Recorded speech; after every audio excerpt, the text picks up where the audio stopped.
There is a new bill that has passed both the House and the Senate and is now on its way for President Obama to sign it into law. You probably haven't heard much about this because it's not making the news, but the ramifications mean a limit on some current freedoms of speech. Ben has the reality check.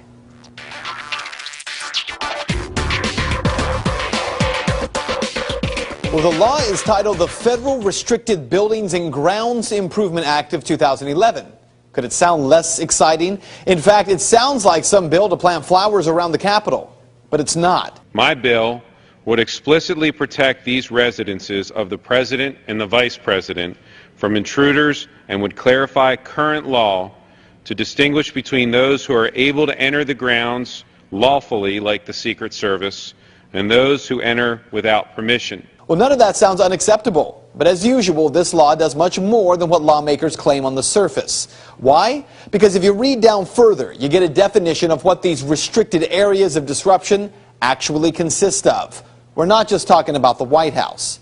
The term restricted buildings or grounds means any posted, cordoned off, or otherwise restricted area of the White House or its grounds, or the Vice President's official residence or its grounds, of a building or grounds where the President or other person protected by the Secret Service is or will be temporarily visiting, or of a building or grounds so restricted in conjunction with an event designated as a special event of national significance. So under the verbiage of this law, you cannot protest with signs or speech in a building or in proximity to a building where the President will visit or where anyone with Secret Service protection might visit. That means you cannot protest high-ranking government officials who have Secret Service protection. It also includes presidential candidates who receive Secret Service protection, and includes former presidents who have that protection. And of course, visiting dignitaries from other nations, they receive Secret Service protection as well. Protesting them under this could be considered a federal crime. So here's what you need to know. No matter how it's sold, this bill does not simply cover White House grounds and the residence of the Vice President. It covers far more.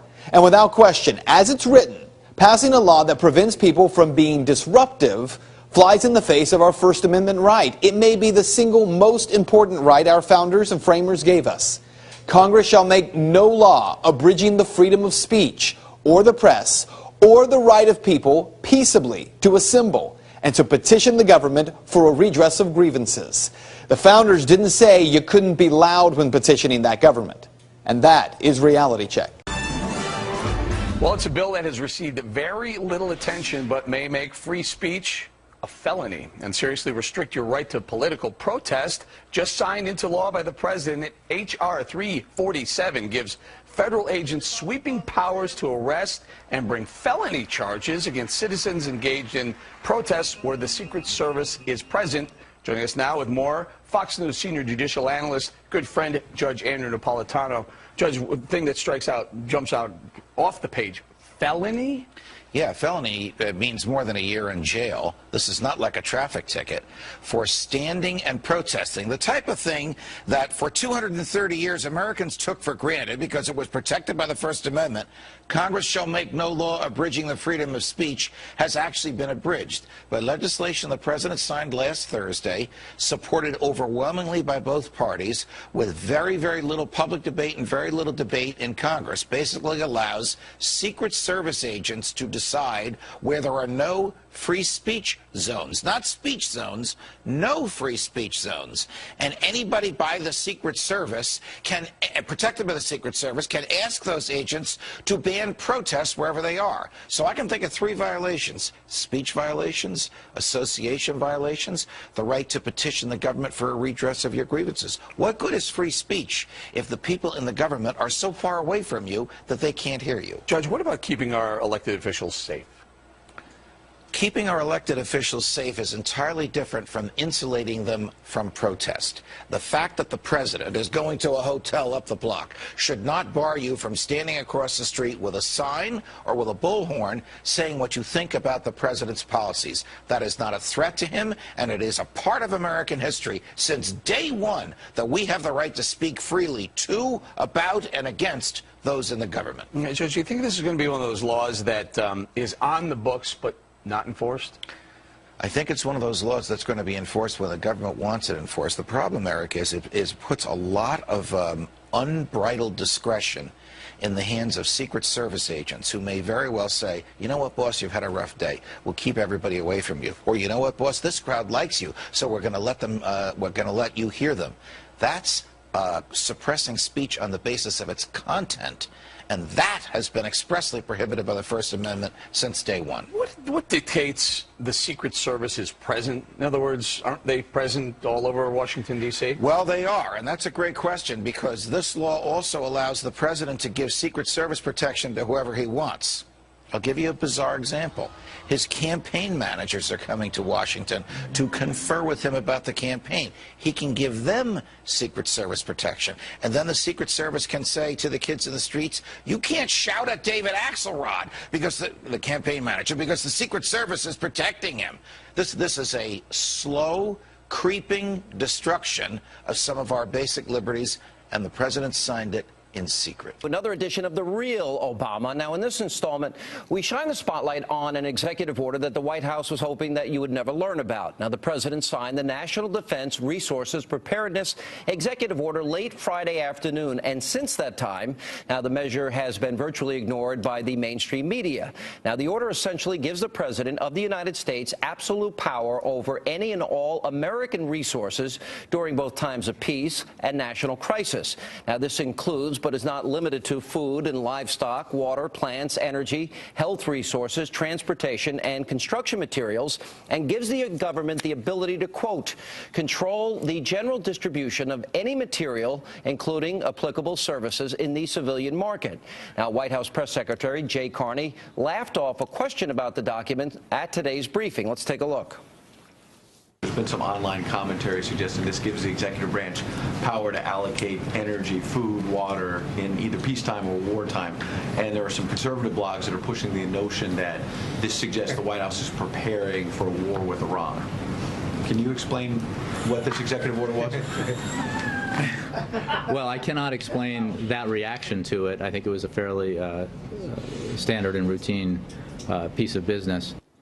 Now, not everybody's laughing about this executive order. In fact, some have suggested this would give the president of the United States the authority to declare basically martial law during times of peace. And to be sure, this is simply the latest string of actions taken by the administration that ignore the basic principles of our Constitution. Joining me now in tonight's edition of The Real Obama, Jay Sekulow from the American Center for Law and Justice, and Fox News contributor Lanny Davis. Guys, welcome back.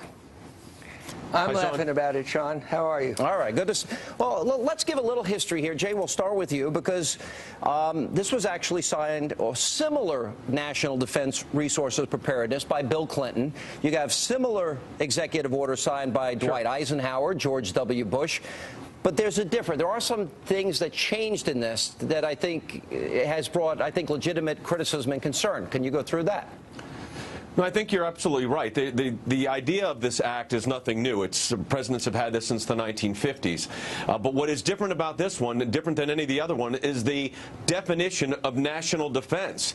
It's incorporated what's called the Stafford Act. I don't want to get overly technical, but this gives the president much broader authority than any of the previous acts. In fact, and Lanny may remember this, the previous acts didn't give incorporation of the Stafford Act, which is a civilian civil situation where the president would have unlimited authority, subject, of course, to checks and balances. And we can't ignore checks and balances here. But the definition of national defense is broader than it has ever been under any of these previous executive orders. And I think that's the most significant aspect of this. And by the way, president's getting flack from the left and the right. The left said this is preparation for the war in Iran. That's why the president's doing this, a potential war with Iran and the concern about the energy resources of our country. And, of course, conservatives are saying this is unchecked power. Yeah. There's a balance here, but the one thing that's very different, Sean, is the fact that the national defense definition is different than it has ever been and much broader than it's ever been. Lenny, this very specific section, and Jay, correct me if I'm wrong, is 801J, if I recall. J, right. That's correct. Why would the president change that definition? And,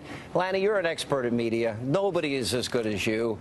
If you want to release something that you don't want people to find and you're in the White House, when do you release it? late on a Friday afternoon, hoping nobody pays attention to it. But you've got to ask yourself, why this overly broad definition of national defense? Why incorporate the Stafford Act, which talks about foreign and national interests and tsunamis and situations which the president would have control over under normal source? But why do you have to expand it in the form of this executive order? That's the concern.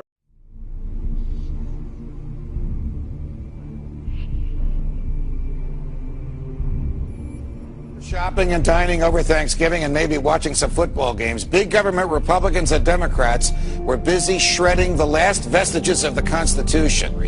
They're talking about inserting the Army into domestic law enforcement. Senator Lindsey Graham, who supports this bill, says, quote, "The homeland is part of the battlefield, and people can be held without trial, whether an American citizen or not." I, Barack Hussein Obama, do solemnly swear to preserve, protect, and defend the Constitution of the United States. The original Constitution, I think it is an imperfect document, and I think it is a document that reflects some deep flaws in American culture, the colonial culture nascent at that time. I think we can say that the Constitution reflected an enormous blind spot in this culture, and that the framers had that same blind spot. It also reflected the fundamental flaw of this country that continues to this day.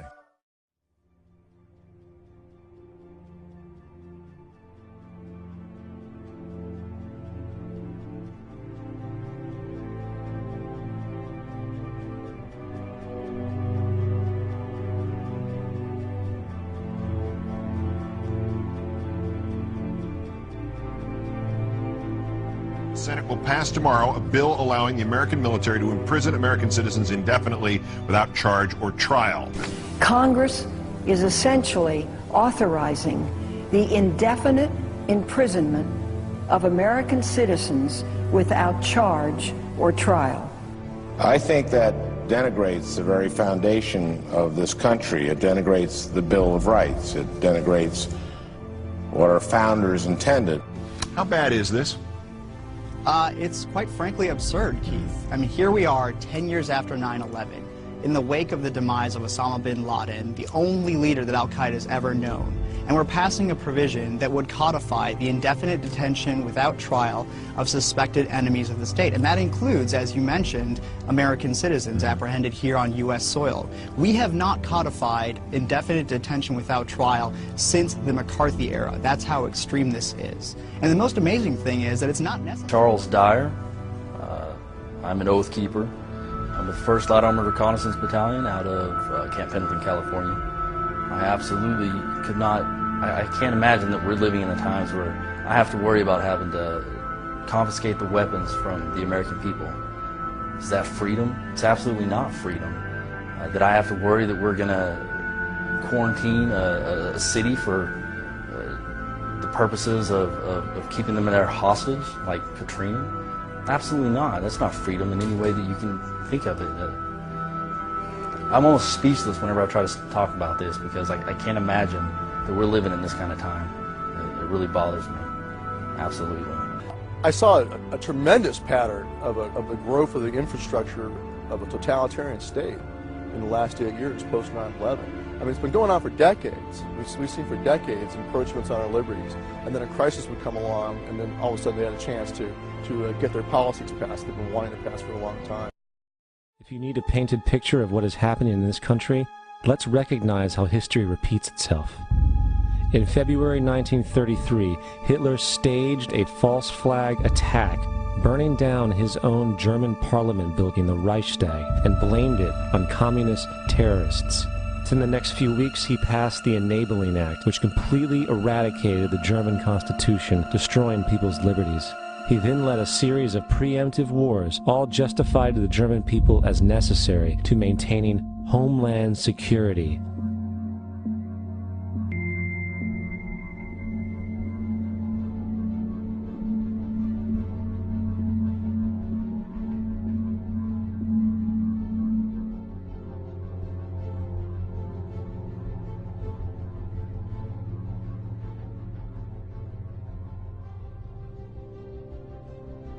Am Schicksal des Kommunismus und der sich mit ihm verbrüdert